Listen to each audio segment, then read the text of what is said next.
Lisa, I forgot my key. Can you open the door for me? Can you reach the key? Yes. Or I can just go through the window.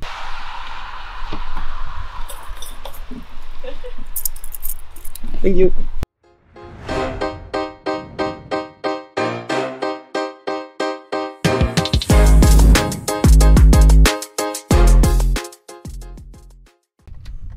Hi guys, good to see you back. Today's video is going to be a bit different. In a way, it's going to be a bit more chaotic and it's going to have a storyline through it. The chaotic part is due to us having a really full and fun schedule since the last video in Granada. With that I mean that Christmas came along, New Year's came along, we met up with a friend from university in Barcelona and we drove all the way to Austria. This made it so that there's a lot of different places, but not that much happening except for driving. A very warm welcome again. We found another amazing spot next to the sea, just like the one next to Malaga. I mean, look at that. It's everything you can ask for, right? So today we are at this amazing spot. I'm gonna chill here, probably for 2 more days. And then tomorrow is the day where I'm gonna upload video number 2, so I'm excited for you guys to see it. I was proud of the first one, but this one is even better, so I hope you guys enjoy. See you there. I'd like to talk about something important that I've learned in the past few weeks. This is about loneliness, because even though we are on this adventure together with an amazing van and seeing all these amazing gorgeous places, just before Christmas, especially for me, a sense of loneliness fell over me.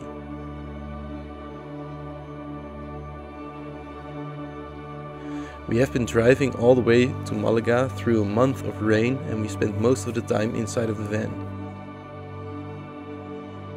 Then after Madrid we took it easy and spent a lot of time around the van as well. This made it so that there was barely any contact with other people to talk to tell your stories to, or just about how you were doing, was something I did not expect to miss so much.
Time to leave again.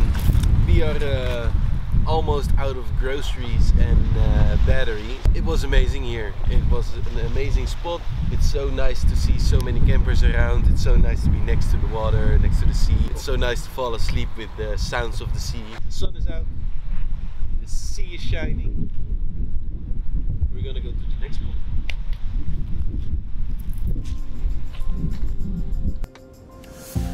The thing about loneliness in a van is that it involves a bit more powerlessness than your usual loneliness. Because I used to always have an option to see friends when I felt this way. They were living a bike ride away, always in Nijmegen. While traveling in a van, this is much different. Because you really have to put yourself out there to find social interactions, or have a bit of luck. It isn't just a switch that you can turn off and on. This made me quite grumpy, and especially towards Lisa. Luckily she knows me really well and sees right through that. Vanlife! Vanlife! Vanlife! Korter! Oh, mom. Mom! Mom! Hola! Welcome to Alicante. We have just arrived and Lisa looked up a parking spot for our camper and we found this, well, I wouldn't want to say amazing spot, but it's a spot. It's in the center and it's only a couple of euros for the whole afternoon, so that's perfect. And now we're gonna explore what Alicante has to offer. See you there.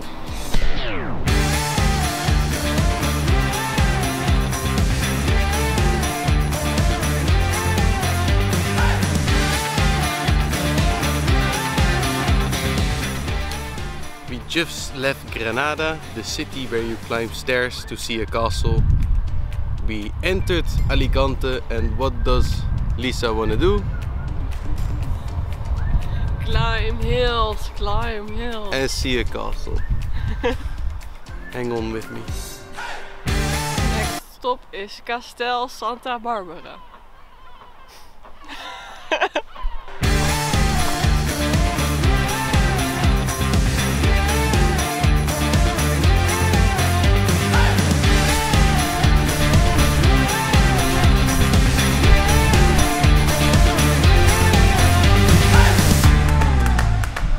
I have inspected the city of Alicante and I'm sorry, I'm also in a really bad mood, but I hate the city.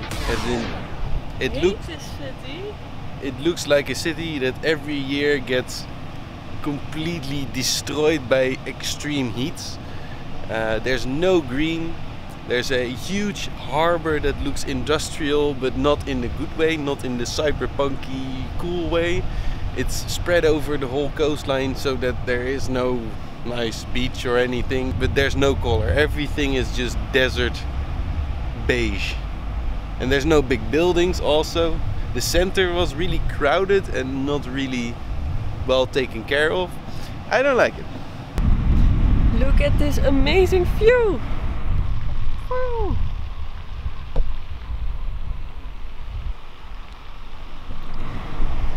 And we're only halfway there because look at that hill. But I don't think we're gonna go all the way up there. I've had enough stairs for a while. I'm satisfied with this view already.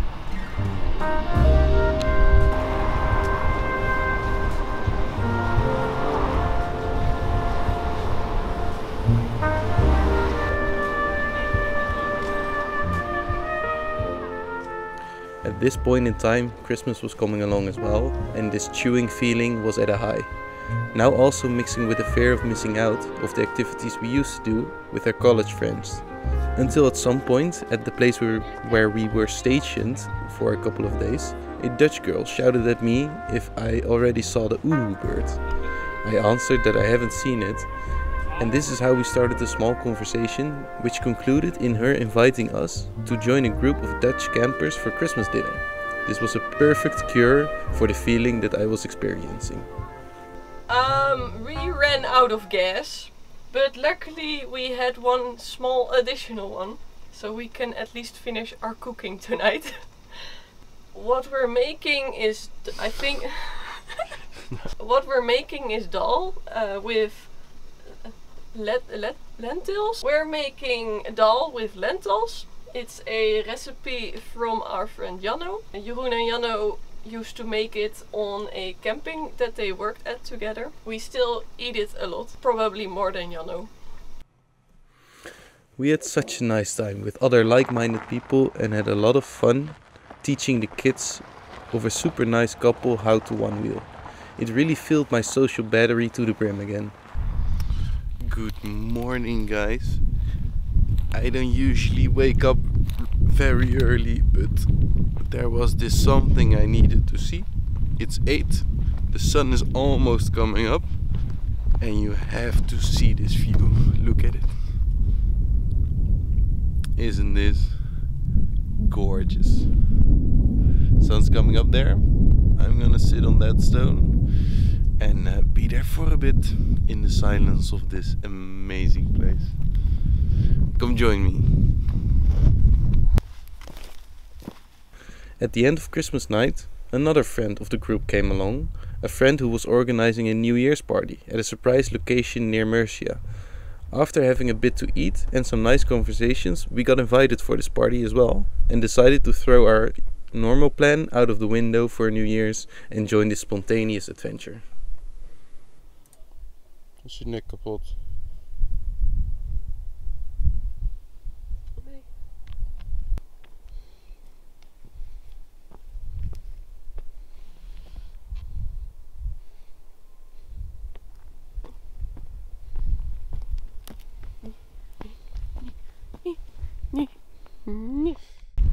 From Christmas camp to New Year's camp. This is Lisa, this is her presentation. So a couple of days later, we arrived at the secret location where the party was going to be, and it looked exactly like the vibe we were looking for. I want to again thank the organization with all my heart that we were invited and for making this such an amazing, wholesome night with such a diverse and still coherent group of people. This is again exactly what we were looking for. We spent the night dancing, laughing, talking and not giving a damn about the world outside of the beautiful location we were in.